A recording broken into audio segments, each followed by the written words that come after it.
राधे राधे, सभी को स्वागत है आपका हमारे YouTube चैनल पर। आइए गुरुजी से जानते हैं दुखों से छुटकारा पाने का उपाय। राधे राधे। ये दुख से युद्ध करते करते कुछ लोग मर जाते हैं। कई लोग ऐसे हैं जो दुखों की चपेट में आके आत्महत्या कर लेते हैं। हाँ या ना? जरा दुख आया, जरा व्यापार में नुकसान हुआ, जरा घाटा हुआ, कई लोग आत्महत्या कर लेते हैं। बोलो हाँ। नहीं, कुछ लोग फांसी लगा लेते हैं ट्रेन के नीचे, तो कोई पानी में कूद जाना, आग, सब कुछ आप जानते हैं। कितने लोग डिप्रेशन में आके मर जाते हैं, नहीं आते? आपने रोज आए दिन ये खबर हम लोग सुनते हैं। ये लड़का लड़की परीक्षा में कम नंबर आते हैं तो कुछ बच्चे फांसी लगा लेते हैं। ये आप तो हर साल परिणाम आते समय आप सुन लेते हैं कहीं ना कहीं ये घटनाएं। क्यों भाई? दुख किसके जीवन में नहीं था या नहीं है? आप में से कितनों के जीवन में दुख है, जरा बताओ। सबके जीवन में दुख है और हम सब दुख से लड़ाई कर रहे हैं। अब बात इतनी है कि या तो हम जीत जाएं या तो हम हार जाएं। जिसके पास कृष्ण जैसा मार्गदर्शक होगा वो कभी हार नहीं सकता। यदि जीवन की लड़ाई में आपको जीतना है तो कृष्ण का मार्गदर्शन गीता वो ले लो। कथा सुनो। आज का यूथ कमजोर है। आज का नौजवान लड़का लड़कियां बोलो कमजोर हैं। बाहर से दिख तो रहे हैं, भीतर से बहुत कमजोर हैं। इतने कमजोर हैं कि जरा नंबर कम आने पर लड़का लड़कियां मर जाते हैं, आत्महत्या कर लेते हैं। किसी लड़की ने छोड़ दिया तो कुछ लड़के उसके प्रेम में मर जाते हैं कि हम जी तेरे से प्यार करते थे, अब तो हम लैला मजनू बनेंगे, मर गए। कमजोर हैं ये लोग। इनके जीवन में जरा दुख आया तो ये हार गए। आत्महत्या करने वाला क्यों आत्महत्या करता है? उत्तर दो जोर से मेरी मां। क्यों आत्महत्या करने वाला क्यों आत्महत्या करता है? बताओ बेटा, क्यों? क्यों? क्योंकि वो कमजोर है। क्योंकि वो जोर से। आप अपने बच्चों को मजबूत बनाओ। अपने बच्चों को ये भी पढ़ाओ कि बेटा दुख आए तो हिम्मत नहीं हारना, डट के सामना करना। आओ संकट आओ, मुसीबत आओ, हम लड़ेंगे। भागेंगे क्यों? आत्महत्या क्यों करें? लड़ेंगे क्यों जी? बात क्या कहते हो? क्या समझ में आया? सुदामा तो इतने दुखी थे बेचारे, 4 दिन चूल्हा नहीं जलता था, बच्चे भूख से तड़पते थे। लेकिन सुदामा ने तो हालातों से लड़ना सीखा ना। और आप लोगों पर जरा संकट आता है, आप तय हो जाते हो, डिप्रेशन में चले जाते हो, डिप्रेशन की दवाइयां खाने लग जाते हो। थोड़ा तो मजबूत बनो ना मेरी माँ, थोड़ा तो मजबूत बनाओ लड़कों को, अपने स्वामी को, अपने पति को, पत्नी को, बच्चों को, सबको। ये बात सही है या गलत है कि आज का इंसान कमजोर है? दुखों से ज्यादा देर दो हाथ होए ना तो टिक नहीं पाता। क्यों ये बात सही है? आजकल हर आदमी सुख चाहता है और दुख से लड़ना जानता नहीं है।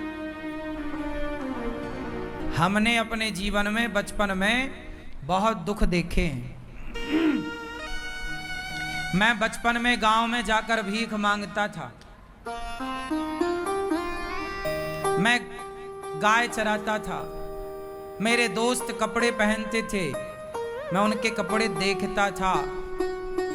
एक साल में एक जोड़ी कपड़ा दिलाते थे पिताजी मेरे।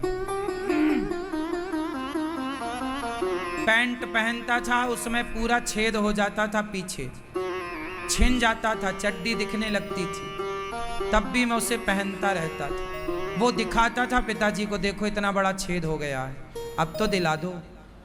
तो जब बोलते थे तब 2 महीने बाद दिलाते थे। मेरी एक मौसी है, वो मौसी कभी आया करती थी साल में एक आध बार, तो वो कुछ कपड़े लाती थी पुराने। मेरा मौसी का एक भाई लड़का है, मेरा भाई, तो वो जो उतार देता था, रिजेक्ट कर देता था, वो ले आती थी। मैं उन कपड़ों को देख के खूब प्रसन्न होता था, उन्हें बहुत अच्छे से पहनता था। इस हाल से, इस हालातों से गुजरे हैं, एक एक रुपए के लिए तड़पे और तरसे हैं। उन हालातों में भी प्रसन्न थे, वो दुख था।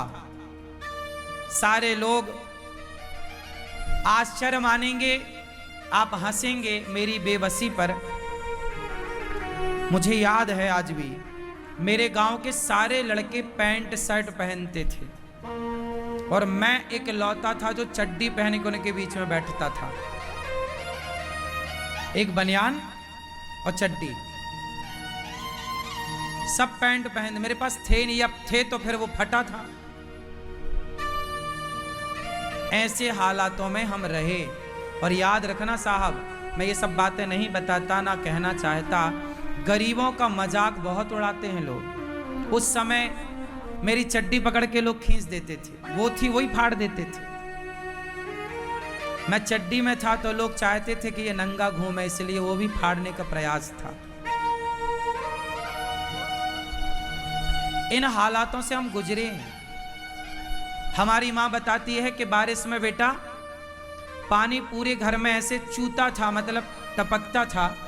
हमारी माँ हमें लेकर के दूसरे के घर में रात को सोने, पूरा घर, पिताजी माँ जी सब दूसरे के घर कई बार जाते थे सोने के लिए। घर में पानी कहीं सूखा ही नहीं था और टाइल पत्थर थी नहीं, गोबर से लिपटा था, तो पानी गिरने पर मिट्टी कीचड़ होता था और वो कीचड़ तब तक होता था जब तक सूख ना जाए।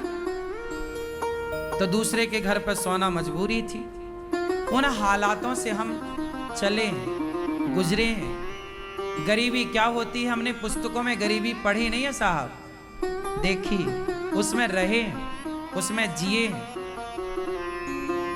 लेकिन तब भी शिकायत ईश्वर से नहीं थी, तब भी रोते नहीं थे। उन मुसीबत से डट के उस समय भी हम लोग खुश थे, प्रसन्न थे। उस हाल को भी हमारी माँ ने, हमारे पिताजी ने डट करके सामना किया उन दुखों से और जिए हैं। आत्महत्या का मन नहीं बनाया कि चलो जी अब तो कुछ नहीं, हम मर जाते हैं।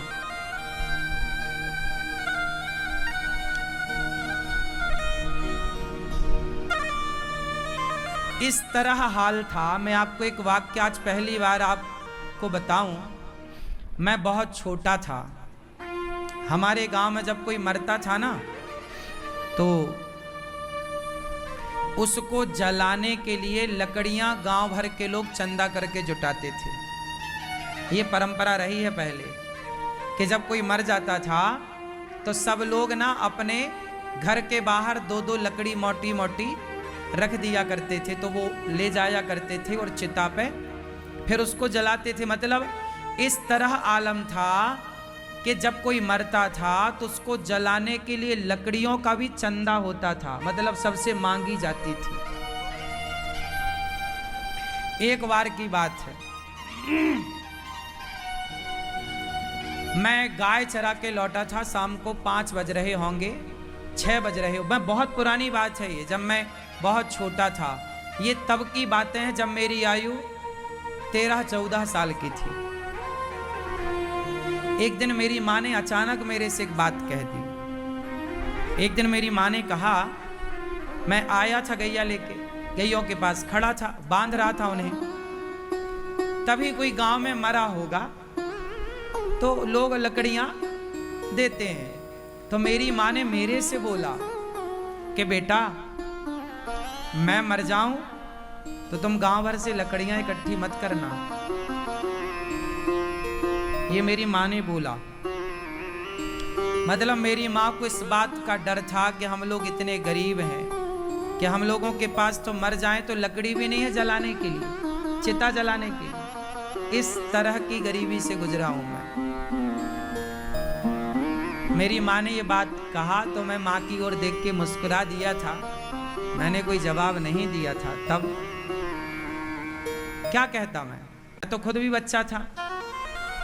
लेकिन हर माँ बाप के एक सपने होते हैं। ये बच्चे आजकल जो लड़का लड़कियों में उलझ जाते हैं, अपना जीवन बिगाड़ लेते हैं, ये समझते नहीं हैं कि एक संतान के प्रति माँ बाप का कितना सपना, एक अरमान होता है, कितने सपने होते हैं माँ बाप के, और माँ बाप के उन सपनों को पूरा करने के लिए हमारा जीवन होता है, माँ बाप की सेवा करने के लिए होता है। तो मैं आपको ये बातें सिर्फ इसलिए बता रहा था कि आप लोग शायद इस दुख से ना गुजरे हों।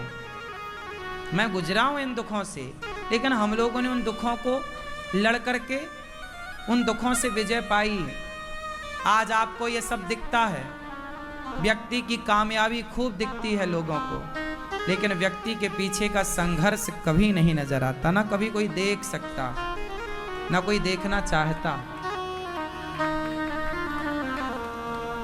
उस दौर को जब हम याद करते हैं, एक तो याद नहीं करते, वो तो प्रसंगवश आपसे हमने आज पहली बार ये बात कह दी। हमारे यहाँ साधु संत जब गांव में आते थे ना, तो मेरी आदत थी मैं संतों को पकड़ के घर ले आया करता था। एक दिन मैं 8 संतों को घर ले आया। माँ ने कहा कि बेटा, उस समय 11 से 12 बज रहे थे, 11-12 का बीच, और उस समय हम लोग घर में सब खा चुके थे। गांव में सुबह का भोजन 10 बजे हो जाता है, तो हम लोग सब खा चुके थे। और जब खा लिए तो संत आए 8-10, मैं ले आया पकड़ के गांव से। गांव में संत आए, बोले भैया भोजन मिलेगा कहीं? मैंने कहा हमारे घर चलो। मैं ले आया। माँ ने कहा कि बेटा संत आ गए, तुम पूछ तो लेते, भोजन नहीं है, सब खत्म हो गया, 2-4 रोटी बची रही होंगी, अब खाने के बाद कितना बचता है, जरा सा, एक आदमी हो तो आदमी हो भी जाए, पर 8 साधु थे। तो मैं तुरंत मांगने चला गया। सोचिए, ये था कि द्वार पे कोई आ जाए ना तो तुरंत मांगने जाना पड़ता था। तो मैं पास के पड़ोस में मौसी के घर, मौसी मतलब गांव में जितनी होती हैं ना, वो बुआ होती हैं या मौसी होती हैं या चाची होती, गांव में यही परंपरा है। मेरे गांव में सभी को मैं मौसी कहता था। ऐसी और वीडियोस देखने के लिए इस चैनल को सब्सक्राइब करें। अगर आपको ये वीडियो अच्छा लगा हो तो लाइक ज़रूर करें। राधे राधे का कमेंट करें।